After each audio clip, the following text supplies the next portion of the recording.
Bonjour, alors aujourd'hui je vais vous présenter un nail art manucure, donc plusieurs méthodes pour faire une manucure.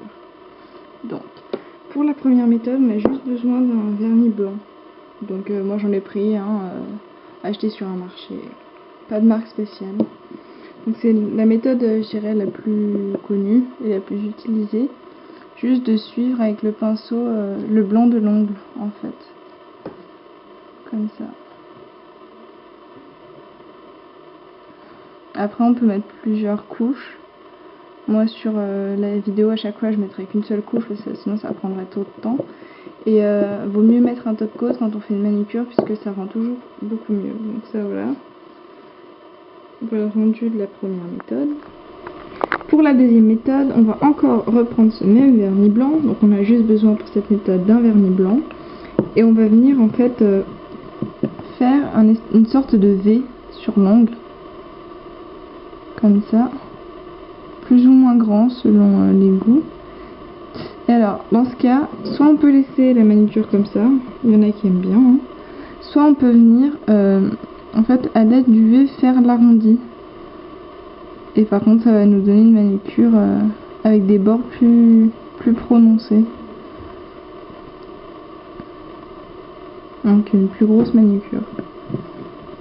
Donc voilà le résultat de la deuxième méthode. Donc après on efface ce qu'il y a sur les côtés. On peut les effacer directement ou à la fin avec un cure-dent. Avec un cure-dent ou avec un correcteur spécial, etc. Ça c'est la deuxième méthode. Pour la troisième méthode, on a besoin d'un scotch et d'un vernis blanc. Donc moi j'ai déjà appliqué le scotch, donc c'est une méthode assez connue, hein. On place le scotch sur l'ongle de façon à laisser le blanc de l'ongle disponible. Et en fait après on aura juste à venir, sans s'appliquer spécialement, passer sur le bout de l'ongle comme je fais.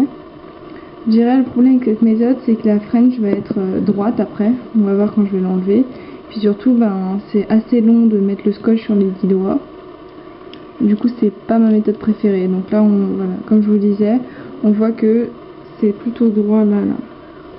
Mais pour ceux qui ont pas envie de se casser la tête, c'est une méthode qui est aussi valable. Donc on veut surtout ne pas oublier de mettre le top coat après. Donc ça, c'est la troisième. Pour la quatrième méthode, moi c'est ma méthode préférée. Donc je vais utiliser un stylo spécial. Donc moi c'est un Kiko. C'est un stylo comme ça.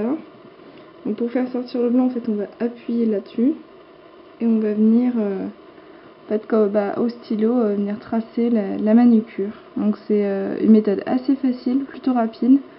Le stylo m'a coûté quand même 9 €. Donc ça, après faut voir combien de temps ça dure. Moi c'est la première fois que j'en achète un. Donc, mais j'ai tout de suite adoré le faire avec. Donc voilà, c'est très rapide. Et c'est vraiment très simple pour ceux qui comme moi sont pas forcément toujours très doués et qui n'ont pas forcément trop le temps. Donc voilà, ça c'est ma méthode préférée. Il y a une cinquième méthode, donc c'est avec les stampings. Donc je vais pas la faire parce que je vais garder la manucure avec le stylo et j'ai pas trop le temps. Donc c'est la plaque M19. Donc c'est pas mal, c'est pour ceux qui sont assez doués avec le stamping. Par contre, il faut prendre le coup de main et c'est pas toujours très simple. Et ensuite il y a le coup parce qu'il faut des vernis spéciaux. Il faut donc le matériel, donc un racloir et le tampon. Et il faut bien sûr les plaques. Donc le tout, moi ça a dû me coûter entre 10 et 15 € je crois, pour plusieurs plaques. Donc voilà.